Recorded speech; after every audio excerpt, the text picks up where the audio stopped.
Hey everyone, welcome to my foundation classes your anytime classroom। तो gas अभी चल रहा है हमारा वन लाइनर टेस्ट सीरीज जिसमें आज है आपका टेस्ट नंबर 29। ठीक है, यानी 28 टेस्ट तक हो चुका है और डेली आपका टाइम जो रहता है वो क्या रहता है, वो रहता है 7:30 मॉर्निंग में। क्लियर है? इसलिए नोटिफिकेशन का इंतजार मत क्या करो, मैं बार बार बोलता हूँ आपको जो भी क्लासेस आपके हैं उसका नोटिफिकेशन का इंतजार नहीं करना है। आप टाइम जब मैं बता रहा हूँ उस टाइम पे आ जाना है। मॉर्निंग वाला क्लास 7:30 बजे, फिर आपका करंट अफेयर्स 9:15 में, उसके बाद 1:30 दोपहर में आपका एक सेट आता है। ठीक है, उसके बाद 8:30 इवनिंग में आपका दूसरा सेट आता है। तो ये सारी चीज़ें आपको याद रखनी है, आपको नोटिफिकेशन का इंतजार नहीं करना है। चलिए स्टार्ट करते हैं आज का सेट। तो आज का आपका पहला क्वेश्चन क्या है? आज का आपका पहला क्वेश्चन है आंसू लिपि प्रणाली के प्रवर्तक कौन थे? आंसू लिपि यानी शॉर्ट हैंड, जल्दी बताओ। अच्छा क्वेश्चन है। आंसू लिपि यानी शॉर्ट हैंड के प्रवर्तक कौन थे? कौन थे? ये थे आइजैक पीटमैन। क्या नाम था इनका? इनका नाम था पीटमैन। क्या था? पीटमैन। ठीक है, पीटमैन हुए आंसू लिपि यानी शॉर्ट हैंड के प्रवर्तक। अगला क्वेश्चन है मौर्य काल में प्रचलित मुद्रा का नाम क्या था? मौर्य काल में प्रचलित मुद्रा का नाम क्या था? क्या था? तो मौर्य काल में जो मुद्रा चलता था उसका नाम था पन। क्या नाम था? पन। ठीक है। अगला क्वेश्चन है चीन की सॉरी यहाँ पे थोड़ा सा मिस्टेक है। चीन का ग्रेट वॉल ऑफ, ठीक है, ग्रेट वॉल ऑफ चाइना आप जानते हो, तो ये क्या है? चीन का ग्रेट वॉल का निर्माण किसने करवाया था? चीन की ग्रेट वॉल का निर्माण किसने करवाया था? जल्दी बताओ। ग्रेट वॉल का निर्माण किसके काल में हुआ था? तो ये करवाया गया था सी वांग टी के द्वारा। किसके द्वारा ये करवाया गया था? सी वांग टी के द्वारा इसका निर्माण करवाया गया था। अगला क्वेश्चन है स्कॉट गाइड का आदर्श वाक्य क्या है? स्कॉट गाइड का आदर्श वाक्य क्या है? इसका आदर्श वाक्य है सजग रहो। क्या है? सजग रहो। अगला क्वेश्चन है कांगो प्रजातांत्रिक गणतंत्र का प्रारंभिक नाम क्या था? अभी जो आप जान रहे हो कांगो जिस नाम से जानते हो आप, ठीक है, कांगो गणतंत्र के नाम पे, रिपब्लिक ऑफ कांगो के नाम से जिसको आप जानते हो, इससे पहले इसका नाम क्या हुआ करता था? जल्दी बताओ, क्या हुआ करता था कांगो का नाम? तो इससे पहले इसका नाम हुआ करता था जायरे। क्या होता था? जायरे। अगला क्वेश्चन है भूमध्य सागर किन दो देशों के बीच स्थित है? भूमध्य सागर, देखो यहाँ पे अलग अलग तरह के क्वेश्चन आ सकते हैं। ठीक है, यहाँ पे आपको ध्यान देना है क्वेश्चन में क्या पूछा जा रहा है। तो किन दो देशों के बीच है ये आपसे पूछा जा रहा है, तो दो देश का आपको नाम बताना है। वो कौन सा दो देश है? वो है जॉर्डन और इजराइल। कौन सा है? जॉर्डन है, और कौन सा देश है? और है इजराइल। ठीक है, जॉर्डन और इजराइल, जॉर्डन एंड इजराइल। ठीक है, इजराइल, ये दो देश है जिसके बीच में भूमध्य सागर स्थित है। अगला क्वेश्चन है भारतीयों के लिए महान सिल्क मार्ग किसने आरंभ कराया था? आसान क्वेश्चन है, किसने करवाया था? तो ये कुषाण के राजा कनिष्क के द्वारा करवाया गया था। किसके द्वारा? कनिष्क के द्वारा सिल्क रूट की शुरुआत की गई थी। अगला क्वेश्चन है नियाग्रा जलप्रपात अवस्थित है। नियाग्रा जलप्रपात कहाँ अवस्थित है? तो नियाग्रा जलप्रपात यूएसए और कनाडा के बॉर्डर पे है।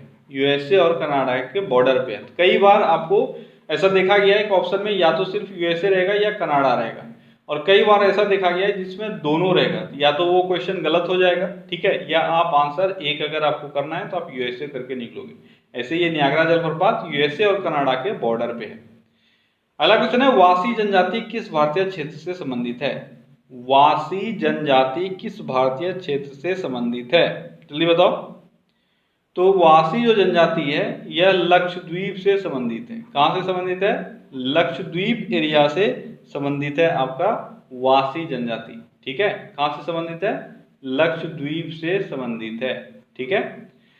अगला क्वेश्चन है दिसंबर 2004 की सुनामी हादसे में सबसे ज्यादा प्रभावित होने वाला देश कौन सा था? जो सुनामी आया था उसको आप चाह के भी भूल नहीं सकते हो। इससे सबसे ज्यादा प्रभावित देश कौन सा था? यह था इंडोनेशिया। ठीक है, और अभी हाल ही में जापान के द्वारा फिर से फोरकास्ट किया गया है, हो सकता है जापान में सुनामी आ जाए इस साल। तो ये जो 2020 है यह सबके लिए बहुत ही बुरा बन के आया है। और कई लोग तो बोलते हैं शायद 2020 आया क्यों, वापस जाओ, लेकिन तो जा नहीं सकता है। अब ये 20 की शुरुआत ऐसा हुआ है ना, जो पूरा साल अब आदमी इसके बारे में बुरा बोलता रहेगा। चलो बढ़ते हैं आगे। अगला क्वेश्चन है, महारानी लक्ष्मीबाई की समाधि कहाँ है? महारानी लक्ष्मीबाई की समाधि कहाँ है? कहाँ है? यह है ग्वालियर में। कहाँ है? ग्वालियर में महारानी लक्ष्मीबाई की समाधि है। अगला क्वेश्चन क्या है? अगला क्वेश्चन है, मुगलों से लड़ने वाले प्रथम सिख गुरु कौन थे? अच्छा क्वेश्चन है, जल्दी बताओ। मुगलों से लड़ने वाले प्रथम सिख गुरु कौन थे? तो मुगलों से लड़ने वाले प्रथम सिख गुरु थे हरगोविंद। कौन थे? हरगोविंद। ठीक है, गुरु हरगोविंद थे जिसने सबसे पहले मुगलों से लड़ाई की थी। अगला क्वेश्चन है, बदा पहाड़। ये बदा पहाड़ नहीं है, ये बोंदा पहाड़ है। ठीक है, इसको करेक्ट कर लो। बोंदा पहाड़ कहाँ अवस्थित है? बोंदा पहाड़ कहाँ अवस्थित है? बोंदा पहाड़ किस राज्य में अवस्थित है? सबसे पहले बहुतों को तो ये लग रहा होगा किसी देश में स्थित है, ये भारत देश में ही स्थित है। ठीक है, अब आप बताओ भारत देश के किस राज्य में स्थित है बोंदा पहाड़? तो ये उड़ीसा में स्थित है। कहाँ स्थित है? उड़ीसा में स्थित है बोंदा पहाड़। उड़ीसा के कोरापुट जिले में ये स्थित है। ठीक है, कोरापुट या कोरापट आपको जिला मिलेगा, वहां पे ये बोंदा पहाड़ अवस्थित है। अगला क्वेश्चन है, भारत का देशांतरीय विस्तार कितना है? बेहद आसान क्वेश्चन। भारत का देशांतरीय विस्तार यानी लॉन्गिट्यूडनल जो रेंज है वो कितना है? तो वो है आपका कितना? 68 डिग्री 7 मिनट ईस्ट से लेकर 97 डिग्री 25 मिनट ईस्ट। ठीक है, 68 डिग्री 7 मिनट ईस्ट से लेकर 97 डिग्री 25 मिनट ईस्ट, ये है हमारा देशांतरीय विस्तार। तो ओके गाइस, तो आज का जो आपका टारगेट है, ठीक है, जो आप स्कोर कर सकते हो, आज मेरा जो टारगेट है यहाँ पे वो आपका 35 प्लस आज भी होना चाहिए। ठीक है, 35 प्लस अगर आ रहे हैं तो अच्छी स्कोर है, नहीं तो फिर आपको मेहनत करने की ज़रूरत है और ज़्यादा। तो कोशिश करो सारा सही करने का, जो 35 से कम आपका 35 से ज़्यादा मार्क्स आ जाए। अगला क्वेश्चन है, वे दो मुगल शासक कौन थे जिन्होंने अपना जीवन चित्रित स्वयं लिखा था? जल्दी बताओ। जीवन जो चित्रण है वह उन्होंने स्वयं लिखा था। ठीक है, यानी बायोग्राफी उन्होंने खुद का लिखा था, यानी ऑटोबायोग्राफी लिखा गया था। तो वो दो कौन थे? वो थे प्रथम शासक मुगल के संस्थापक यानी बाबर, और दूसरे कौन थे? दूसरे थे जहांगीर। ठीक है, तो बाबर और जहांगीर दो ऐसे मुगल शासक हुए जिन्होंने अपना आत्मकथा लिखा था। अगला क्वेश्चन है, विश्व में चीनी का सबसे बड़ा उत्पादक देश कौन सा है? विश्व में चीनी का सबसे बड़ा उत्पादक देश कौन सा है? ये आपका ब्राजील। ठीक है, ब्राजील चीनी और शुगर केन, ये दोनों चीजों में, अगर शुगर केन यानी आपका हो गया गन्ना, तो दोनों चीजों में सबसे अधिक उत्पादन करने वाला देश है। अगला क्वेश्चन है, राष्ट्रीय युवा दिवस कब मनाया जाता है? बेहद आसान क्वेश्चन। राष्ट्रीय युवा दिवस कब मनाया जाता है? जल्दी बताओ। राष्ट्रीय युवा दिवस, तो राष्ट्रीय युवा दिवस 12 जनवरी को मनाया जाता है। ठीक है, अगला क्वेश्चन है, विश्व युवा दिवस कब मनाया जाता है? अब यहाँ आके आप फंसोगे। विश्व युवा दिवस तो अब तक बहुत बार एग्जाम में भी पूछा गया है, तो आपका आंसर अब आ जाना चाहिए सही। ठीक है, 12 जनवरी को विवेकानंद जयंती के अवसर पे हम लोग राष्ट्रीय युवा दिवस मनाते हैं, और 12 अगस्त को मनाया जाता है विश्व युवा दिवस। क्लियर है?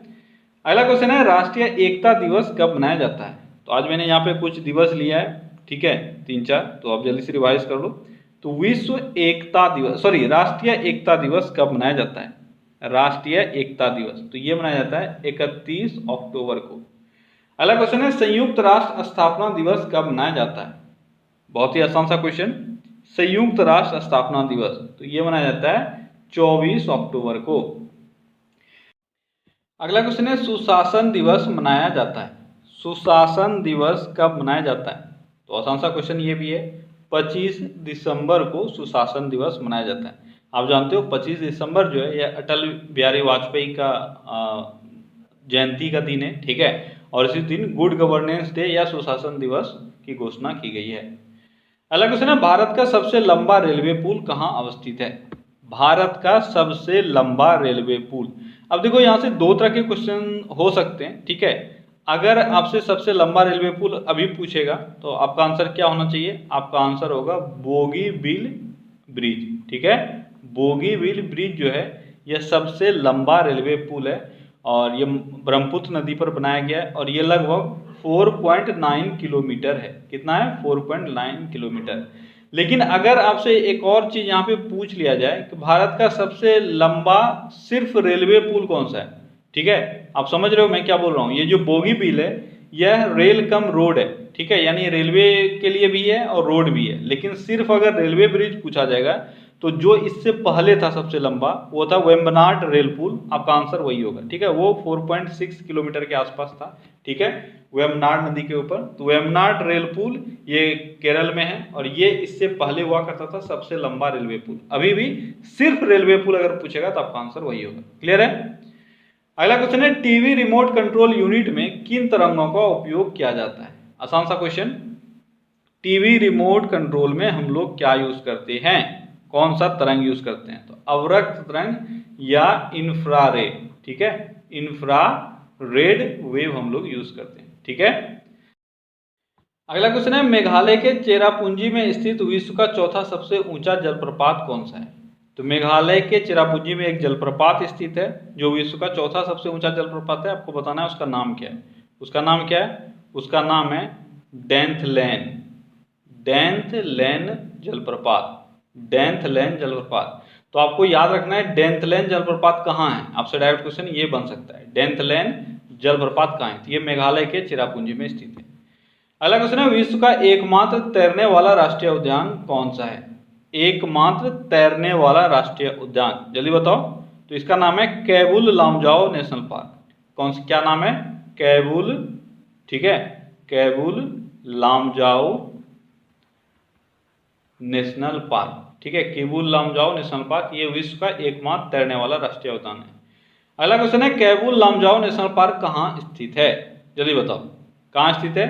ये स्थित है मणिपुर में। कहाँ स्थित है? मणिपुर में कैबुल लामजाओ नेशनल पार्क स्थित है। क्लियर है? अगला क्वेश्चन क्या है, विश्व खाद्य संगठन का मुख्यालय कहाँ स्थित है? विश्व खाद्य संगठन यानी FAO, ठीक है, FAO का मुख्यालय कहाँ अवस्थित है? आसान सा क्वेश्चन है, ये रोम में अवस्थित है। कहाँ अवस्थित है? रोम में FAO का मुख्यालय अवस्थित है। अगला क्वेश्चन है, अंतर्राष्ट्रीय फुटबॉल क्लब के लिए खेलने वाला प्रथम भारतीय खिलाड़ी कौन है? अंतर्राष्ट्रीय फुटबॉल क्लब के लिए खेलने वाला प्रथम भारतीय खिलाड़ी, अभी तक लगभग 10 ऐसे प्लेयर हैं जो अंतर्राष्ट्रीय क्रिकेट क्लब के लिए खेल चुके हैं। तो प्रथम भारतीय खिलाड़ी कौन थे? कौन थे? बाईचुंग भूटिया। क्या नाम था इनका? इनका नाम था बाईचुंग भूटिया, ठीक है। बाईचुंग भूटिया हुए भारत के प्रथम खिलाड़ी, फुटबॉल खिलाड़ी जो अंतर्राष्ट्रीय फुटबॉल क्लब के लिए खेले। अगला क्वेश्चन है, बोफोर्ट उपक्रम का उपयोग किस चीज की गति मापने के लिए प्रयुक्त होता है? बोफोर्ट उपक्रम, अच्छा क्वेश्चन है, जल्दी बताओ। बोफोर्ट उपक्रम या मापक्रम इसको आप बोल सकते हो, ठीक है, उपक्रम से ज्यादा अच्छा होगा मापक्रम, ठीक है। बोफोर्ट मापक्रम का प्रयोग हम लोग किसके? विंड के गति को मापने के लिए करते हैं, ठीक है। विंड यानी आपका क्या हो गया? ये हो गया हवा का गति मापने के लिए, ठीक है। अगला क्वेश्चन है, भारत में सर्वप्रथम तंबाकू की खेती किसने आरंभ की? तंबाकू की खेती भारत में किसने आरंभ की थी? ये किया गया था पुर्तगालियों के द्वारा। किनके द्वारा? पुर्तगालियों के द्वारा तंबाकू की खेती का आरंभ किया गया था भारत में, ठीक है। अगला क्वेश्चन है, अदीना मस्जिद कहाँ स्थित है? अदीना मस्जिद कहाँ स्थित है? ये वेस्ट बंगाल में स्थित है। अगला क्वेश्चन है, उस चोल राजा का नाम बताइए जिसने श्रीलंका पर कब्जा किया। क्या नाम था उस राजा का? चोल राजा का जिसने श्रीलंका पर कब्जा किया था। क्या नाम है? बहुत ही फेमस नाम है, इनका नाम है राजराज प्रथम, ठीक है। अगला क्वेश्चन है, सती प्रथा का उन्मूलन कब हुआ? सती प्रथा का उन्मूलन हुआ 1829 में। अगला क्वेश्चन है, सती प्रथा का उन्मूलन किस गवर्नर जनरल ने किया? बेहद आसान क्वेश्चन। सती प्रथा का उन्मूलन किसने किया था? ये विलियम बेंटिक ने किया था। किसने किया था? विलियम बेंटिक ने, ठीक है। अगला क्वेश्चन है, कुतुब मीनार की ऊंचाई लगभग कितनी है? कुतुब मीनार की ऊंचाई लगभग कितनी है? तो कुतुब मीनार की ऊंचाई लगभग है 240 फीट। कितना है? 240 फीट। अगला क्वेश्चन है, एलिफेंटा जलप्रपात कहाँ स्थित है? बहुत ही अच्छा क्वेश्चन है, बहुत सारे बच्चे इसमें गलत कर बैठते हैं। अगर देश वाइज आपको देगा तो एलिफेंटा जलप्रपात भारत में स्थित है, एलिफेंटा दर्रा से बच्चे कंफ्यूज कर देते हैं। एलिफेंटा दर्रा जो है वो श्रीलंका में स्थित है, लेकिन एलिफेंटा जलप्रपात यानी वाटरफॉल इंडिया में स्थित है। अभी आपको बताना है इंडिया में कहाँ है, जल्दी बताओ। एलिफेंटा जलप्रपात किस राज्य में स्थित है? तो किस राज्य में स्थित है? ये मेघालय में स्थित है। ठीक है, मेघालय में एलिफेंटा जलप्रपात स्थित है। अगला क्वेश्चन है, नागालैंड राज्य के रूप में कब अस्तित्व में आया? नागालैंड राज्य के रूप में कब अस्तित्व में आया था? 1963 में। अगला क्वेश्चन है, क्रिकेट खेल में विकेटों के बीच की दूरी कितनी होती है? क्रिकेट के खेल में विकेटों के बीच की दूरी होती है 22 गज। कितना होता है? 22 गज। अगला क्वेश्चन है, 15वीं शताब्दी के अंत में वास्को डी गामा भारत में कहां उतरा था? ये भी आसान सा क्वेश्चन है। वास्को डी गामा भारत में कहां उतरा था, ये आपको बताना है। जल्दी बताओ, भारत में कहां उतरा था? तो कालीकट में। ठीक है, कालीकट, जिसको अब कोझिकोड के नाम से जाना जाता है। अगला क्वेश्चन है, क्रिकेट खेल सबसे पहले किस देश में खेला गया था?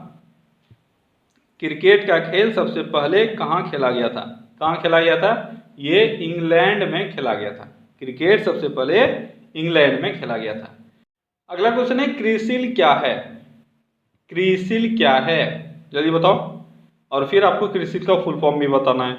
जल्दी बताओ पहले क्रिसिल है क्या? तो क्रिसिल क्रेडिट रेटिंग एजेंसी है। क्या है? Credit rating agency. ठीक है, क्रेडिट रेटिंग एजेंसी है क्रिसिल। और क्रिसिल का फुल फॉर्म क्या होता है? क्रिसिल का फुल फॉर्म होता है credit rating information services of India limited. ठीक है, credit rating information and services, information services of India limited. ठीक है। अगला क्वेश्चन है, संसार की सबसे बड़ी मानव निर्मित झील कौन सी है? संसार की सबसे बड़ी मानव निर्मित झील कौन सी है? कौन सा है? यह है करीबा। कौन सा है? लेक करीबा। ठीक है, लेक करीबा। ये संसार की, सॉरी मैंने दूसरी जगह लिख दिया, ऊपर होगा आपका। ठीक है, कौन सा है? यह है लेक करीबा, कबीरा नहीं, करीबा। ठीक है, और ये कहाँ है? यह है जाम्बिया और जिम्बाब्वे के बीच में। कहाँ है? जाम्बिया, जाम्बिया और जिम्बाब्वे। ठीक है, जाम्बिया और जिम्बाब्वे के बीच में स्थित है, ये भी आप याद रखना। अगला क्वेश्चन है, लड़ाकू विमान मिराज को किस देश ने बनाया है? लड़ाकू विमान जो मिराज है, इसका निर्माण किस देश ने किया है? इसका निर्माण फ्रांस ने किया है। अगला क्वेश्चन है, लंदन किस नदी के किनारे है? जल्दी बताओ, लंदन किस नदी के किनारे है? तो लंदन टेम्स नदी के किनारे है। किस नदी के किनारे? टेम्स नदी के किनारे। अगला क्वेश्चन है, वियना किस नदी के किनारे है? वियना किस नदी के किनारे है? वियना डेन्यूब नदी के किनारे है। कहाँ है? डेन्यूब। ठीक है, वियना जो है वह डेन्यूब नदी के किनारे है। अगला क्वेश्चन है, बेलग्रेड किस नदी के किनारे है? बेलग्रेड किस नदी के किनारे है? तो बेलग्रेड भी डेन्यूब नदी के किनारे स्थित है। ठीक है। अगला क्वेश्चन है, यात्रा लोक नृत्य किस राज्य में प्रचलित है? यात्रा लोक नृत्य कहाँ है? ये वेस्ट बंगाल में प्रचलित है। अगला क्वेश्चन है, कर्मा लोक नृत्य किस राज्य में प्रचलित है? कर्मा किस राज्य का प्रचलित लोक नृत्य है? यह झारखंड का। ठीक है, झारखंड का। अगर झारखंड आपको ऑप्शन में नहीं मिले तो आपका आंसर बिहार भी होगा। नॉर्थ बिहार में ये बहुत प्रचलित है। ठीक है, याद रखना, सबसे पहला जो आपका ऑप्शन होगा वो होगा झारखंड। अगर झारखंड नहीं है तो बिहार भी होगा। अगला क्वेश्चन है, नौटंकी लोक नृत्य किस राज्य में प्रचलित है? नौटंकी लोक नृत्य किस राज्य में प्रचलित है? नौटंकी कहाँ है? यह है यूपी में। ठीक है, तो ओके गाइस, तो ये था आज का टॉप 50 क्वेश्चंस का आपका रिवीजन। ठीक है, आई होप कि आप लोगों ने एंजॉय किया होगा और बहुत ही आसानी से आपने सारे क्वेश्चंस कर लिए होंगे। तो मेरा जो मिनिमम स्कोर है आज का आप लोगों के लिए वो है 35। ठीक है, 35 प्लस तो होना ही चाहिए। कोई भी टेस्ट जो मॉर्निंग वाला टेस्ट है वो ऑनलाइन है, जिसमें आपका मिनिमम स्कोर 35 होना चाहिए, 35 से कम नहीं जाना चाहिए।